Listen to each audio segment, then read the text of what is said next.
We're going to start with the nation. CBN abolishes multiple naira-dollar exchange rates. Don't shift blame for sloppy handling of your case, INEC tells LPs and Obi's lawyer. Ex-Senate spokesman asked Aregbesola why he didn't vote for Tinubu and Oyetola.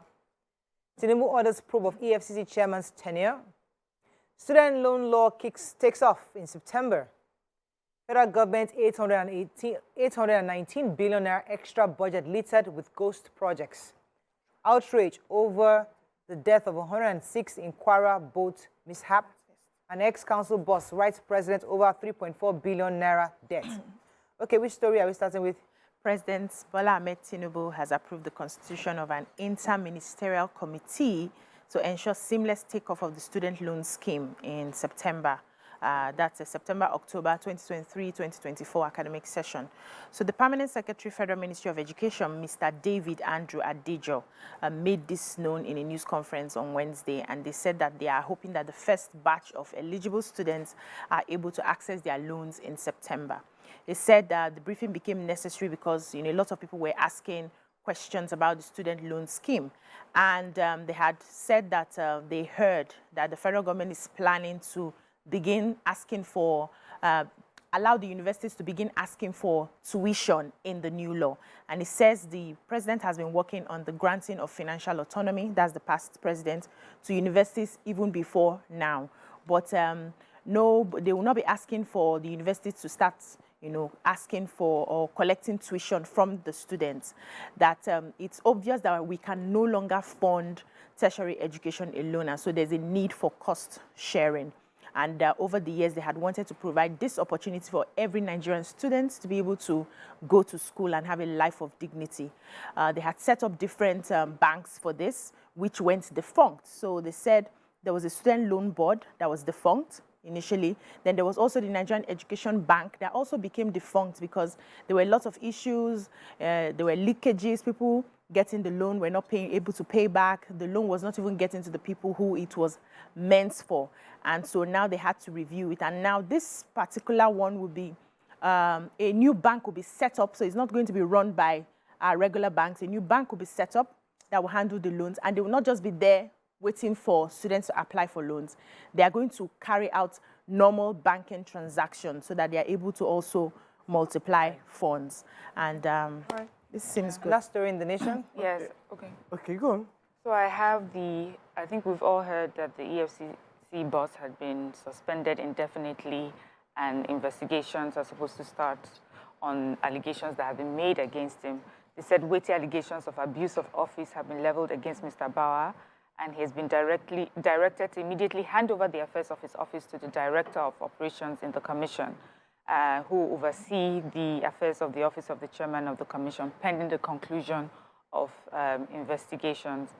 We also remember about to be the youngest to ever hold the office at 43, but he said that, and that since the inauguration of the new president, he's been going in for various meetings with the president.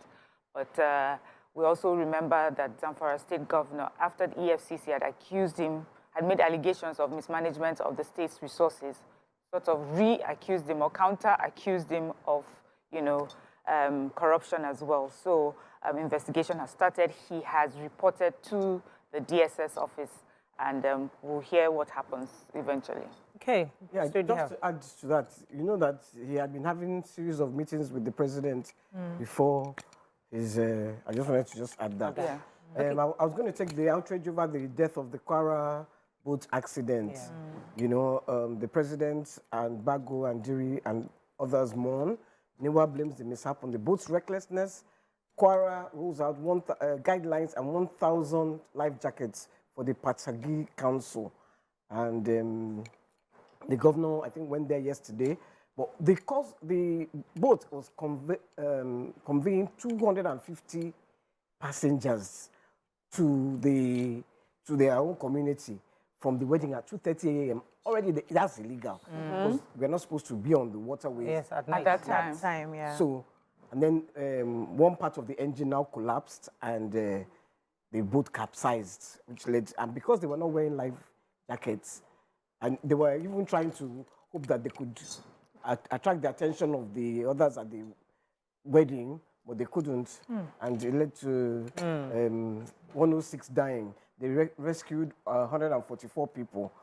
The government is blaming, and the police, are blaming the operators who are not supposed to operate and who are not supposed to even a wooden boat to have 200 passengers. Over 200. That's beyond this capacity, I'm sure. That's not cool. Okay, so EFCC uncovered 819 billion naira worth of phantom projects in the supplementary budget that was provided before the last administration closed out. According to this report, these are the new challenges the new principal officers will have to face now. According to EFCC, they detected sharp practices and under-the-table deals by immediate past lawmakers, including most principal officers at the National Assembly. According to them, out of 277 projects, 258 projects are worth 704 billion, and they're domiciled in the Ministry of Works, Federal Ministry of Works and Housing.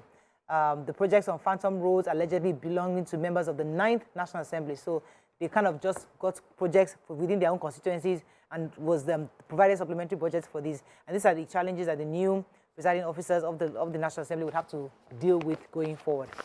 Okay, moving on now to the Punch. Currency floating, private sector economies back CBN. Naira falls to 664. I would have said Naira increased strength to 664, but hey, it's all about framing. Lagos police brutalized stripped lady over cultism allegation. Tinubu mourns 106 Kwara boat accident victims. No division in Akeredolu's cabinet, says acting governor. Prosecute Justice Bokachua's husband, NBA tells federal government. Tinubu suspects EFCC chair indefinitely, orders probe. President projects 500,000 jobs with data protection law.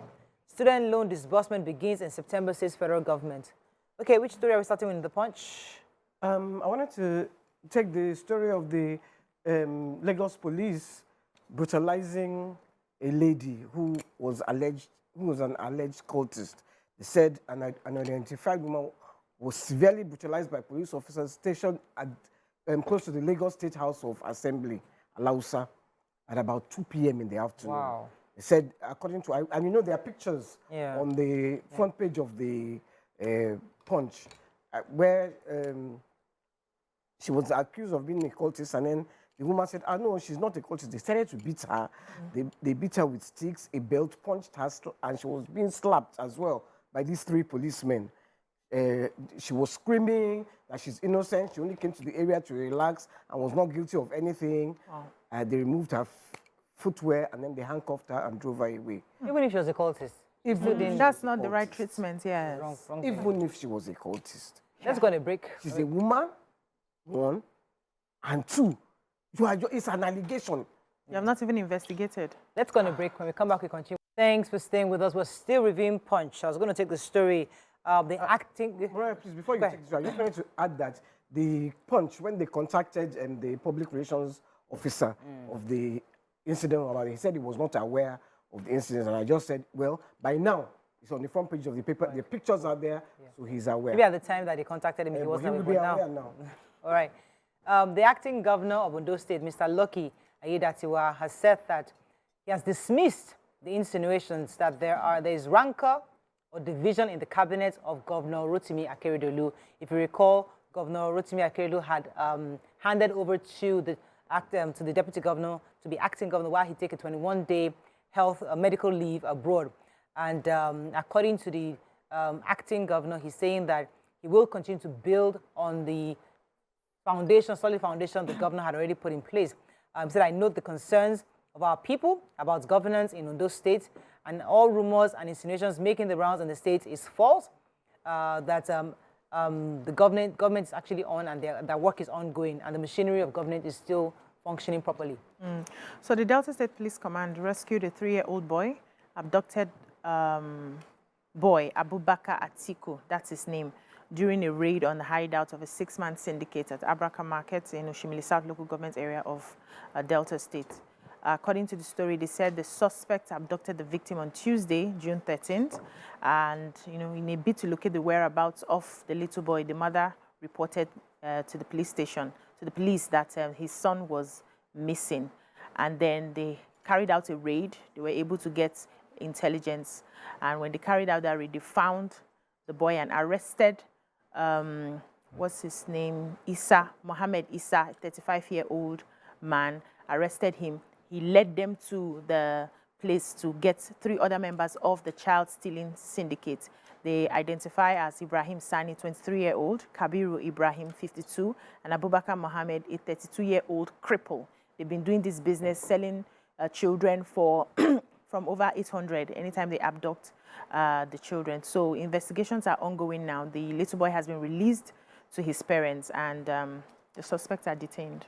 Yeah, so I've got a president who signed the data protection bill into law on Monday, 12th of June. So the Nigerian Data Protection Bureau, has said this, and he's saying, the Bureau is also saying that because of this, 500,000 jobs are expected to be created through the training of data protection officers and licensing of data protection compliance organizations to offer services to data controllers and processors.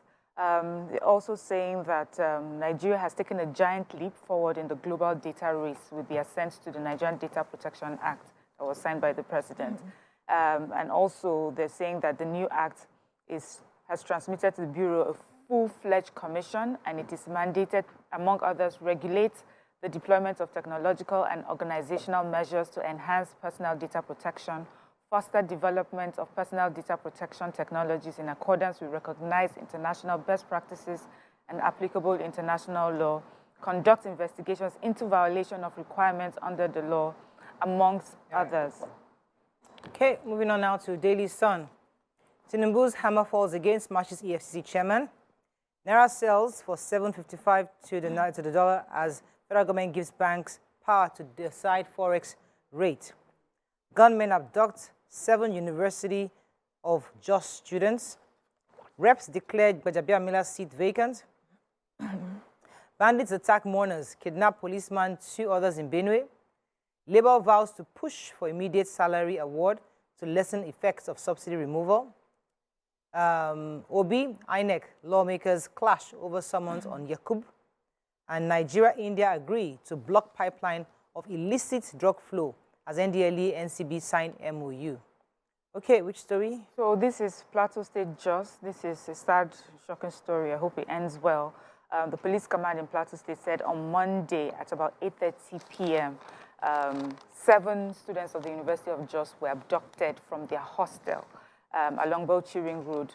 The Commissioner of Police has said that they've deployed armed police personnel to arrest the kidnappers and ensure the safe release of the students. Also, Operation Safe Haven and other security agencies have also deployed personnel as well.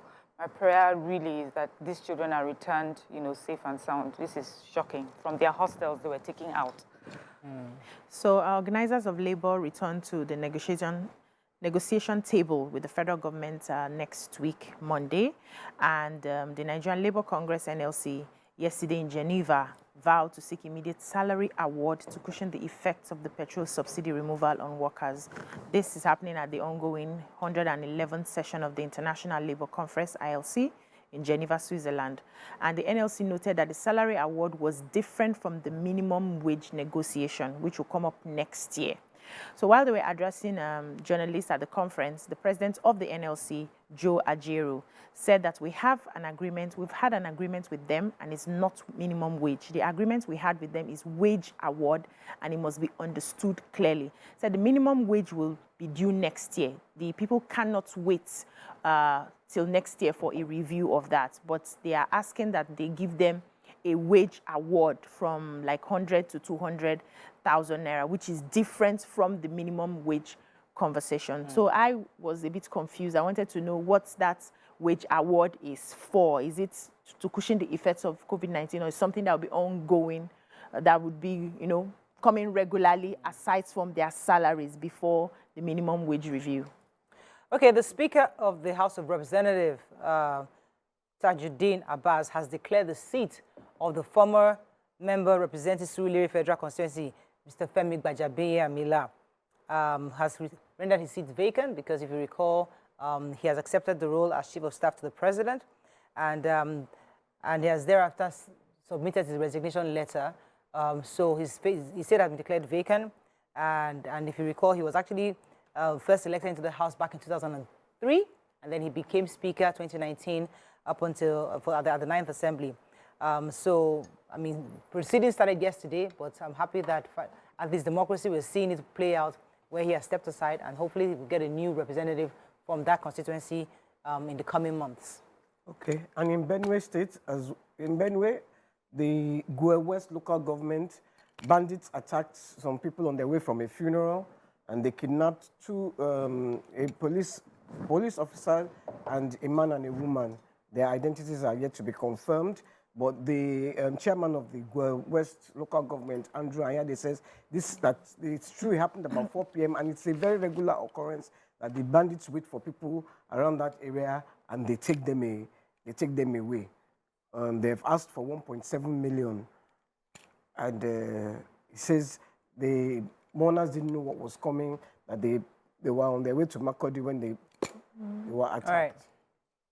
Vanguard.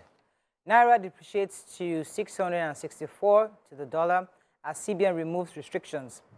Lagos government probes 2 doctors over alleged organ harvest of 2 teenagers. Dollar video probe, Ganduje seeks restraining injunction against EFCC. Tinubu mourns victims of Kwara boat mishap and orders probe. Nigerians ship goods to Ghana for certification to enhance export rule. NBA demands Senator Bokachua's arrest. Reps to Tinubu roll out fuel subsidy palliatives. Tinubu, INEC chairman evading service of witness and summons, Obi tells court. Okay, which story are we starting with? The Lagos State government, through its Domestic and Sexual Violence Agency, has directed the Lagos State Police Command to investigate the alleged removal of 2 ladies' ovaries by 2 doctors in Ogun and Lagos State. The victim has said that the pain of the extraction done since last September had prevented them from seeking admission into tertiary institutions. One of the victims is a daughter of a general overseer of a Pentecostal church in the Yanakbaja area of Lagos. And according to the story, they said this particular woman, Blessing Adeleke, had come to them at different times to tell them that if they submit their menstruation to the hospital, they will be given 80,000 naira. And so she took them to the hospital at different times. They were given injection that was supposed to take them for 14 days. And afterwards, they now came to the hospital. They were operated upon and their ovaries were removed. So now the girls are complaining that they are not able to do anything. They are really hurting. And so they are asking that Lagos State, prosecute this matter since they've started the investigations. Okay. The Nigerian Bar Association has called for the immediate arrest of Senator Ahmad Bukachua because during the, I think it was the valedictory service of the 9th Senate, he started to make some statements that his wife, many of the people here, because I watched the video, many of the people here, they know how they used to come and meet me to come and talk to my wife. And Lawan was saying, I think you should be quiet now. Say, okay. Then he went on back to his wife. Now the NBA has said they should, because he has put made people not believe in the judiciary. Yeah, and also implicated the wife. Implicated the judiciary is okay. quite sad. That's all we can take on Front Page Review today. When we come back, we move on to our next segment. Stay with us. We'll be right back.